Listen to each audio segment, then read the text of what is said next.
This lab dealt with charging of pieces of tape and essentially testing their interactions with the environment around them to find their charge and what this entails. This gives us a greater idea of how charges impact the way that items interact in the real world. In order to accomplish this, my goals were to see the tape's interactions with both neutral and charged objects, and then see two strips of charged tape interact to get their data and find their charge, and write a code that models the situation. After charging a piece of tape, I found that it was slightly attracted to neutral objects due to a concept called induced dipoles, which will be discussed later in the video.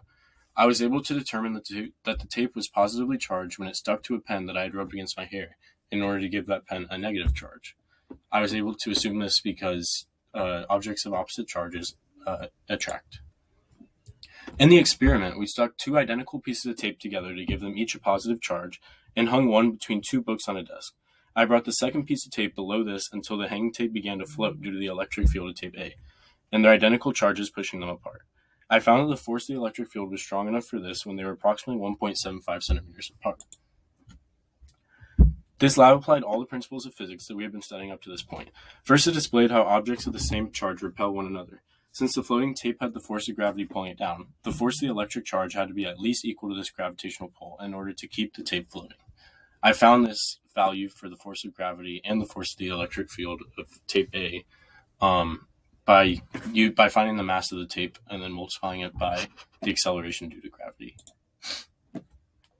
By assuming that the charge of each tape was identical, I was able to rearrange the equation for the force of an electric charge by squaring the Q value to account for the E times Q in the force of an electric field equation.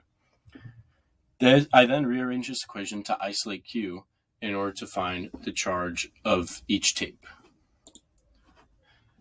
For my measurements, I found that the tape was 1.75 centimeters apart when it began to float, as shown in my R vector, and I found the force of gravity and the force of the electric field, and the area of the tape and the area of an atom.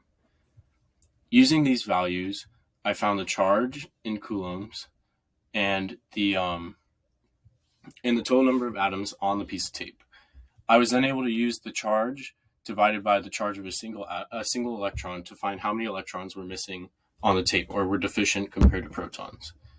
I found that the ratio from deficient electrons to atoms was 1.417 times 10 to the negative 7 to 1.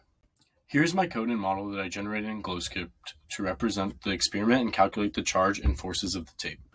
As you can see, I calculated the force of gravity on the hanging piece of tape and set the force of the electric field equal to the opposite of this in accordance with Newton's second law, as the net force on the tape had to be zero as it was floating.